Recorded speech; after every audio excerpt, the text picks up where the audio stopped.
Dr. Schabel, people are experiencing COVID fatigue. They are tired of hearing about COVID. Why is this new booster so important? Yeah, there's two things there. First, why is the new booster so important? This booster contains two strains of the virus. Okay, it has the original virus as well as the new variant, the Omicron variant. And why that's important is, well, we may have some antibodies to the old virus. The new virus, the antibodies don't attack it quite as well, and this vaccine allows our body to produce antibodies to that new variant. Now, our flu vaccine contains 4 variants every year. So we're used to putting different strains together in a vaccine to best protect people with that version of the vaccine. You mentioned COVID fatigue. Yeah, I'm fatigued too. It's been a long 2.5 years. At this point though, we aren't needing to wear masks in stores or even on airplanes. People are out at restaurants. People are gathering together. And for the most part, outside of the nursing home, it's pretty much business as usual. Problem is that nursing home. We take care of very elderly, frail, vulnerable people. And those are the people that the COVID virus continues to kill. And that's why, for us, working in the nursing home, it's a little different than other people who are out, living their lives. We're always going to have to take some protections that other people aren't going to have to.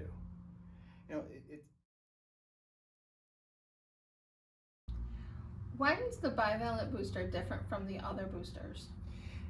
The other boosters we used, it was actually the same vaccine as people got it for their initial series. It was targeting the same virus, but since that original virus came out, we had Alpha and Delta and now Omicron and son of Omicron. And so this booster containing that second variant has the most recent strain that's been circulating in the United States and really what most people have been getting. So if you want maximum protection for what's out there right now, that's what this new booster is designed for.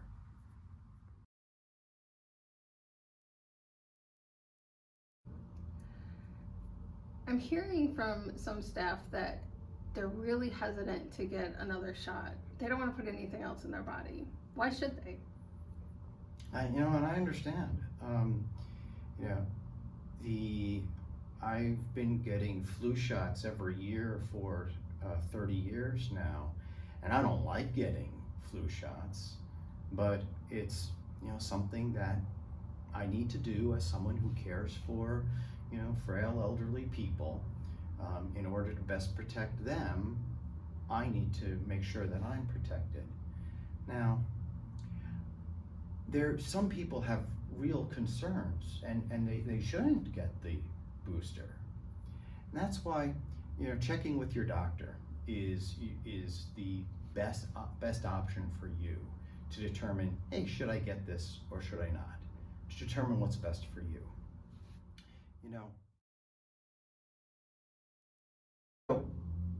Nobody wants to throw extra things in their body. Nobody wants to deal with feeling maybe a little ill for a day after a vaccine. Okay? But it really gets back to who we're caring for and things that we have to do to protect them.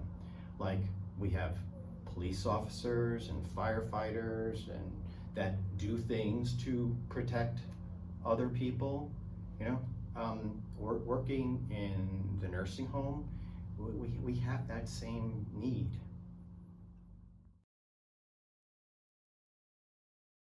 Dr. Schabel, there are some staff that are feeling really concerned. They had the booster, then they got COVID. So now they're asking, why would I get another booster? Won't I just get COVID again?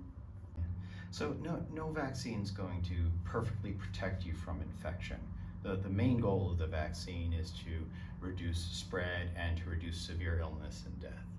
But if you had the booster and you got COVID, like I did, okay, for 3 months after you have COVID, you're probably pretty protected and don't need the new booster. But we do know that, around 3-4 months after you get COVID or you get the vaccination, the antibodies start to dwindle and you're no longer as well protected. So if you got COVID, it is very reasonable to wait 3 months and then get the booster.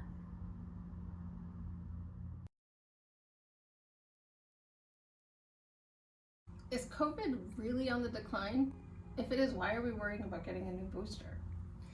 Well, we have actually been going through a nice lull in COVID, and that's been fantastic and allowed us to have a pretty nice summer in this region of the United States at least. But is it on the decline? Is it where we don't have to worry about it anymore?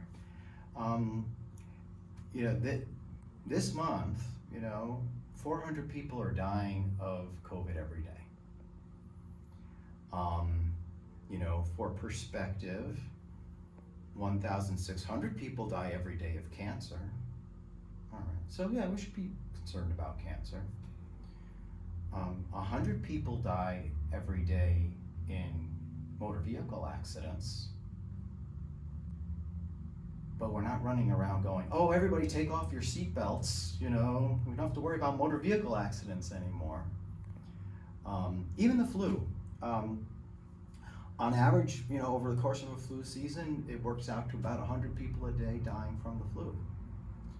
So, yeah, it's declined, but it's not gone. And that's why we need to get our flu shot and we need to keep our COVID vaccination up to date, is just to continue that protection.